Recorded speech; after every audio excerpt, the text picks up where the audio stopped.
Yeah. I honestly think that one of my strengths as a teacher is building community in my classroom and making certain that all my students feel like they're part of something special and making them feel special, making them, feel heard and respected.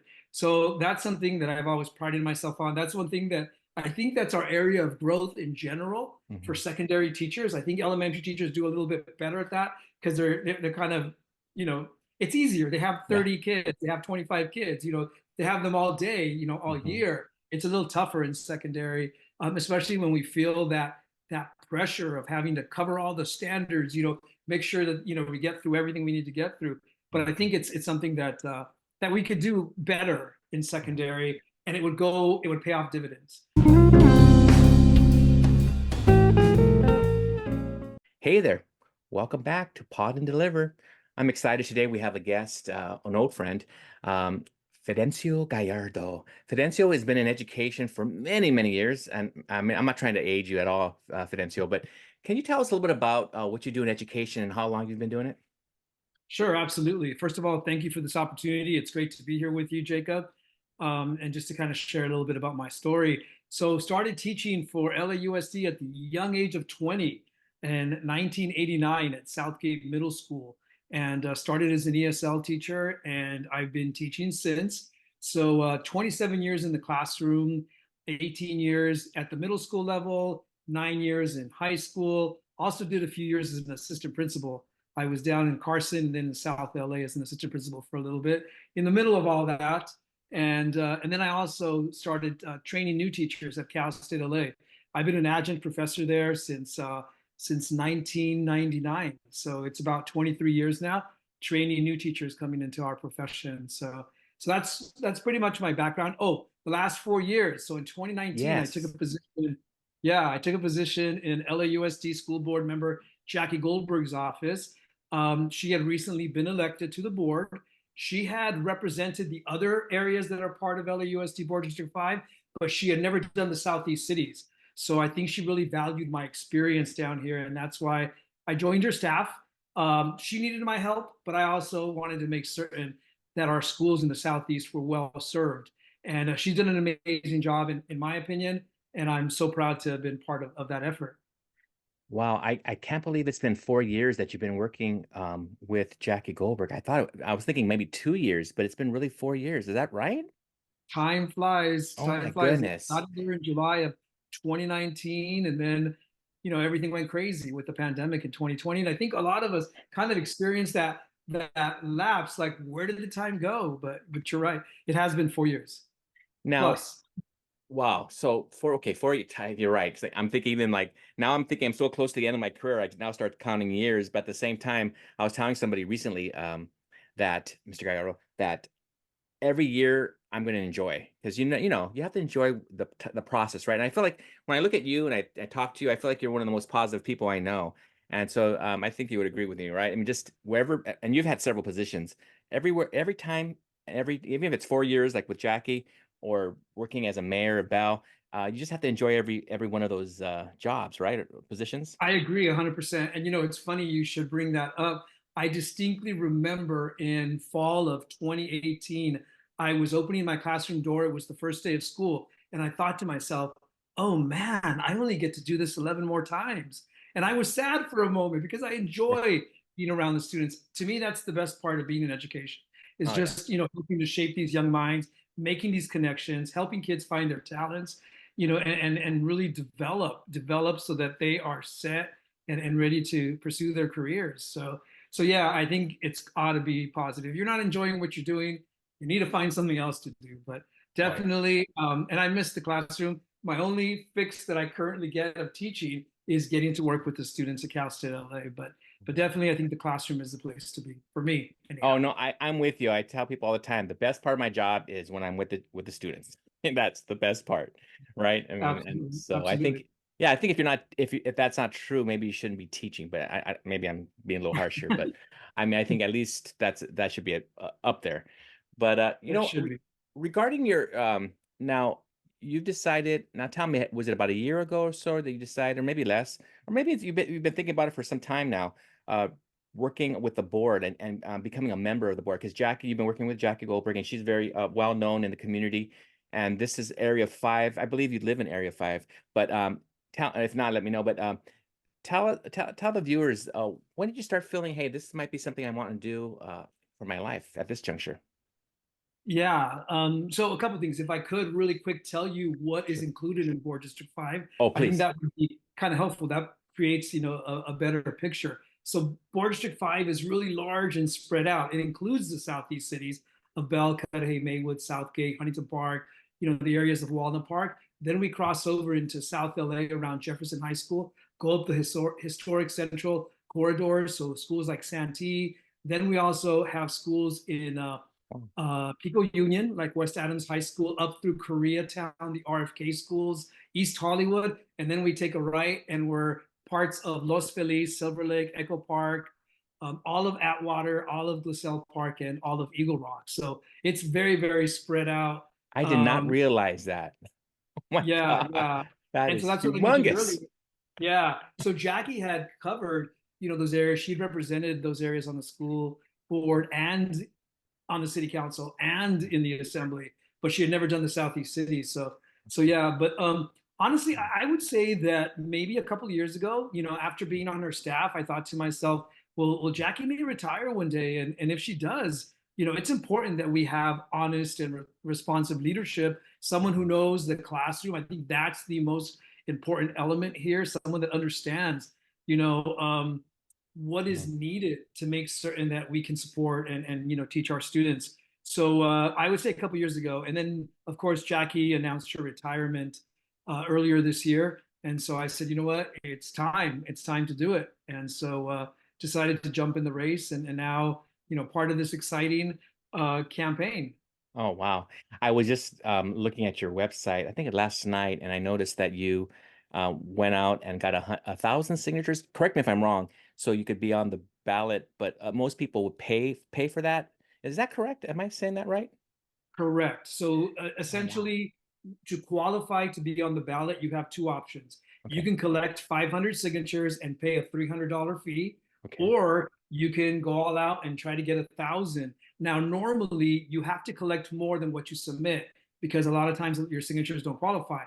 So we ended up submitting, I think, close to 1,400, and we went for it. And honestly, we are the only person in this race that did it. We're the only candidate. I think only one other person in all the city council races and the school board races across LA, Yes. achieved that. So part of it was we just have an army of volunteers, wonderful people from up in the north, down in the center part of 4 District 5, and down here in the southeast who have been committed, and they each took their petitions and they got out there and they knocked on doors and they got those signatures for us. So I feel really proud of that accomplishment. It's Oh, been very, yeah. You must have some wonderful volunteers working with you.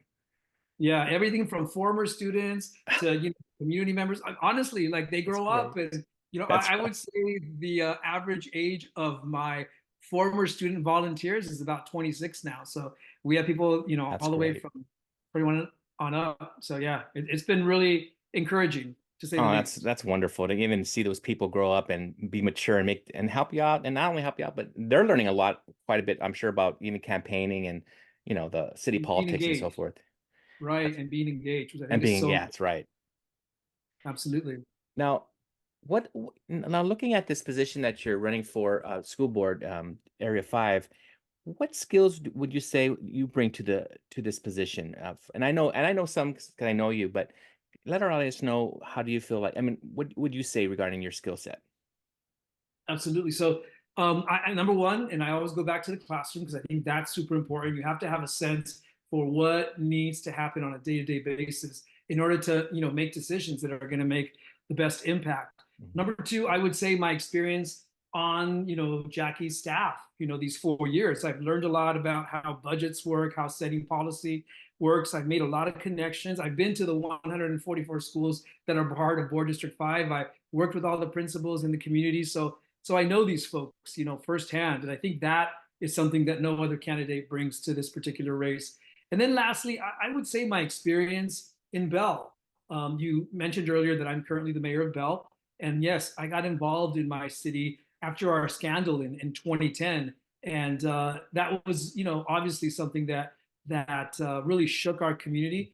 But on the positive side, it got us to be engaged again, and it got a lot of people to step up and to, you know, get started on the rebuilding. A lot of people assume that when something like that goes down, when your city manager, assistant city manager, and four council members get arrested, that's done, they're gone. But no, there's a recall election, and obviously all the rebuilding that has to go on. We were left with an enormous debt Oh of wow. plus 70 million plus dollars. We had just a lot of like, and that's a lot for a city that has a Oh yeah. budget of like 1 million.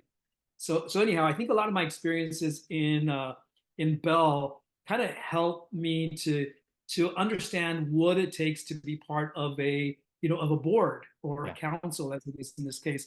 How to work with your fellow council members, how to work with staff and make certain that things are running smoothly. You know, LAUSD is huge. It It is. really is. And it takes a lot of work to make sure it's running smoothly. Of course, we're nowhere near perfect, especially in organization this large. But I think it's always about doing the work to try to serve our students and families, our teachers and staff as best we can. And I think that experience of knowing how local government works is really a positive in terms of being able to help at this higher level. Yeah. When you're sharing that, I was thinking that another skill that just blares at me is you being talking to people and one on one, looking in their eyes and really believing in them, really talk and be caring about them. I always get a text from you for Father's Day or for Christmas, and I said those little things matter because you feel cared for, you feel someone is looking out for you. And I think this area 5 is going to have somebody they need somebody like that. So I really think that you have that skill to be able to talk to people, and not everybody could do that. Yeah, if I could just share a little bit about that. Yeah. I honestly think that one of my strengths as a teacher is building community in my classroom and making certain that all my students feel like they're part of something special and making them feel special, making them feel heard and respected. So that's something that I've always prided myself on. That's one thing that I think that's our area of growth in general for Hmm. secondary teachers. I think elementary teachers do a little bit better at that because they're kind of you know it's easier. They have Yeah. 30 kids, they have 25 kids, they have them all day, all Hmm. year. It's a little tougher in secondary, especially when we feel that pressure of having to cover all the standards, make sure that we get through everything we need to get through. But I think it's something that we could do better in secondary, and it would pay off dividends. Because I think once kids know that you care about them, then they're willing to give it their all. Oh, for sure. That's good advice for any teacher, but for sure these new teachers, we have a lot of new teachers coming into the to at least our school, and that's something I think they could learn and do something with and have a long career, really caring about your kids. So that's cool. Now, looking at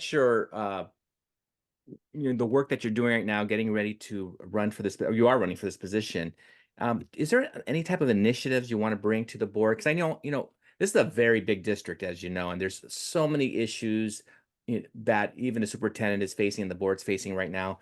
Is there something that you feel like, hey, I want to, if not introduce it, at least talk to it and try to answer it and try to make it better for the school district?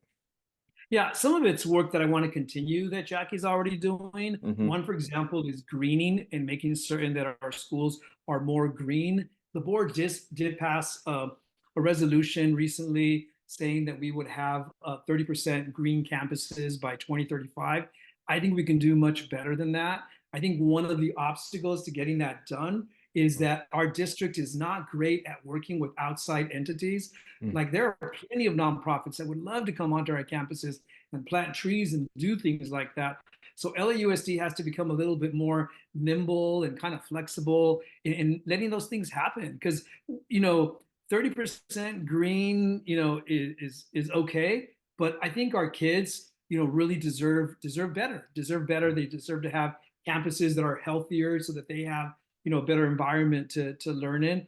I think parent engagement is another thing that we have, kind of on paper, but we need to do a much better job of making our parents feel connected to the education of their students. Even our school site councils and so forth, oftentimes we bring parents in because it's a requirement, but they don't even understand sometimes. I mean, some of the jargon is tough for me as a teacher to understand. I can't even imagine someone who's trying to operate in a second language, trying to make sense of it all. So I think we have to reimagine how we engage parents. I think that's huge. Another thing, one of my little slogans is safer, cleaner, and greener schools. So safety, school safety is something that we still need to work on. The 2020 decision to reduce the police budget by 30%, had a great impact. And when they did that, I understand, people voted what they felt was best for the district at the time.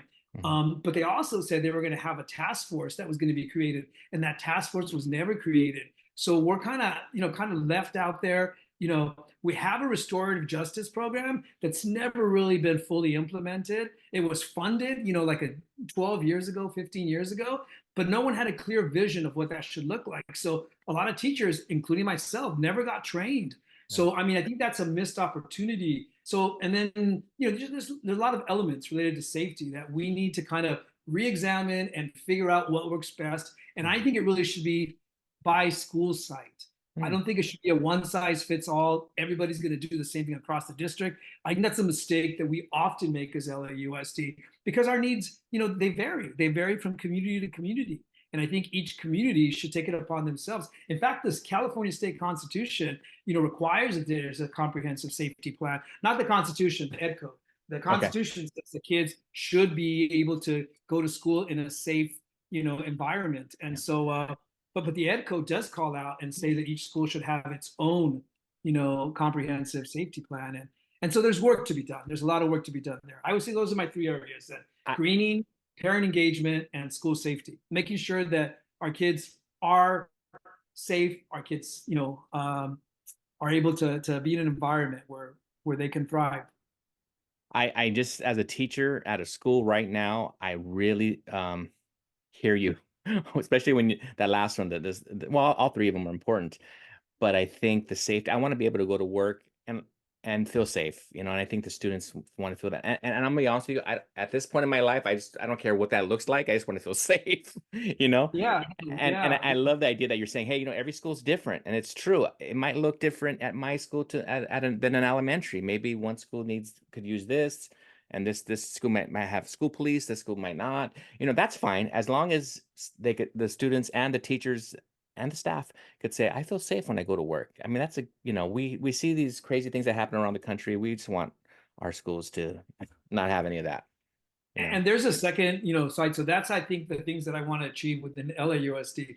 But beyond LAUSD, I think it's important for us to really organize as communities and pressure the state to invest more money in education. I Mm, mean, it's crazy that we are, ranked 42nd for per pupil funding. That oh, makes wow. no sense. We're the fifth richest economy in the world. California is. If you rank it up against countries, we're number five. Yeah. So why is it that we're not investing more in our schools? It makes no sense. I went to LAUSD schools as a kid, State Street in Southgate, Southgate Middle School in Oh, Southgate, wow. and Bell High School. Yeah, so I grew up in this community, and Yeah.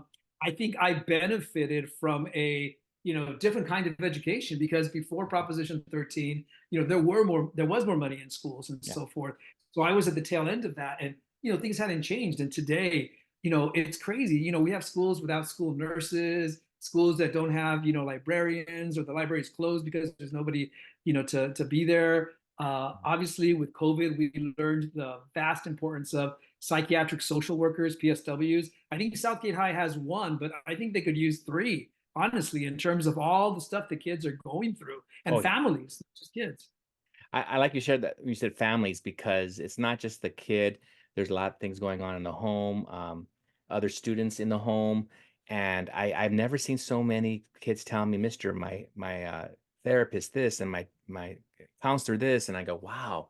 And then even in my own home, we get therapy and so forth, and so I think, wow, this is the time to not cut those sources right from the schools because Yeah, and it's such a need. yeah, and this is just an observation, but I even see, like, some of the students, like when they're walking to school. I live near Bell High School, so I'll see them walking by. and I see them in pajamas and all in black, and I go, they look like they're depressed. Just like from a distance, you could tell that something is different, you know.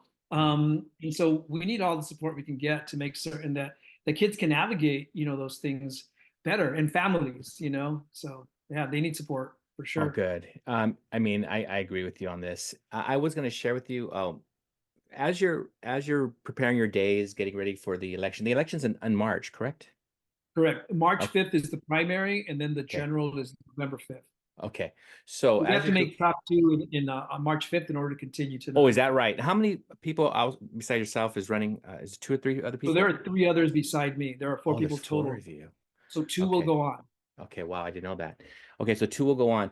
As you're preparing and working towards that, what's been the biggest challenge for you to, because this is to me, this is a big undertaking, but I feel like your experience as mayor and your experience at the district and working with Jackie, of course, I don't think I can't imagine anybody else running against you has that experience, but let's say they do. But has there been any challenges or what's your greatest challenge?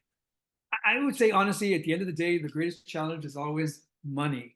Mm, You need money to get your message out there and so forth. And luckily, because I have had a little bit of experience, being in an elected office, I had my little core group of supporters who I, go to, pretty regularly, and they've, been able to pitch in. But I think it's expanding beyond that. So it's raising enough money, because without enough money, you can't get your message out there.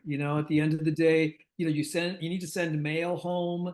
You need to like mm, contact voters, and all of that costs money. Like the one saving grace I think that we have, on our side is this army of volunteers. We easily have like 300 plus people who are ready to go, and we're going to start knocking on doors the first weekend in January. So that's one of the things that we have on our side. But I would say the biggest challenge is money.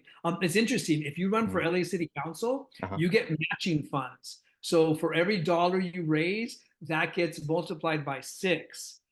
So in other words, if you raise $100, you have $600 in the bank for your account. If you run for school board, it's not like that. It's just, whatever money you raise, that's what you Is that have. right? Oh, wow. Yes, yes, yes, yes. So it's a lot more difficult, it sounds like, so, to get those funds in. And is there a site that some the audience can go to help pitch in or Sure. to support you? Yeah, my website. My website is gallardoforschoolboard.com. It's just the way it sounds, my last name for school board, gallardoforschoolboard.com. And on there's a tab to donate. But yeah, Okay. that would be wonderful, to get the word out. And we'll link that to this episode. And so those in the audience, you'd like to go ahead and support Mr. Gallardo here, please do that. I do want to share one thing before I let you go. As I'm listening to you, as I remember, I believe you to kind of to get through stress, because running for board and doing all that you do, there's a lot of I would assume there's a lot of stress involved. What do you do to kind of I believe you used to lift weights, but I'm not sure if you still do that. But what do you do to kind of de-escalate, or kind of calm yourself during these times Yeah. that there's a lot of stress? Yeah, definitely exercise it. And you're right. Just like you started podcasting during the pandemic, Yeah. I don't know if you saw my 112 days of exercise. So I did a video every single day for the first 112 days of COVID, just to try to get people encouraged to work out too. And I was trying to put online like a variety of different, I even started a YouTube channel just because I Oh, wanted to try to get that message out there. Hey, be healthy and so forth. So exercise is definitely number one. I would say, I also recently started meditating. That oh, helps a lot to kind of, calm and kind of be able to sleep, because sleeping can be tough sometimes when you have a lot on your mind. And I would say the third thing is probably you just like, trying to take vitamins and eat healthily. Try not to let myself get into that bad habit. It's really, mhm. easy when you're racing from a late night interview to, an endorsement meeting to just grab a burger. But I try to pack my food and try to Oh, good. stay, as healthy as possible. That's great. Well, you know what? I'm glad you're taking care of yourself, because I definitely care about you. I want you to do well, and I want you to represent our district. Thank you for coming on here and just joining us and telling us about your talking to us about your campaign and what you've done for the district throughout your career. And I hope you have yourself a great weekend, a great campaign. Thank you. I appreciate the opportunity, and it's been great, just to have this conversation with you. It's great to see you again, Good. and I hope to see you soon. So Happy New Year, everybody. And, here's to success in March 5th so that I can represent everybody in Board District 5. Thank you, sir. Okay, Thank you. there you got it. We have Mr. Fidencio Gallardo running for School Board LAUSD Area 5. And you know what? We'll see him soon. Have a good one. God bless. Bye-bye.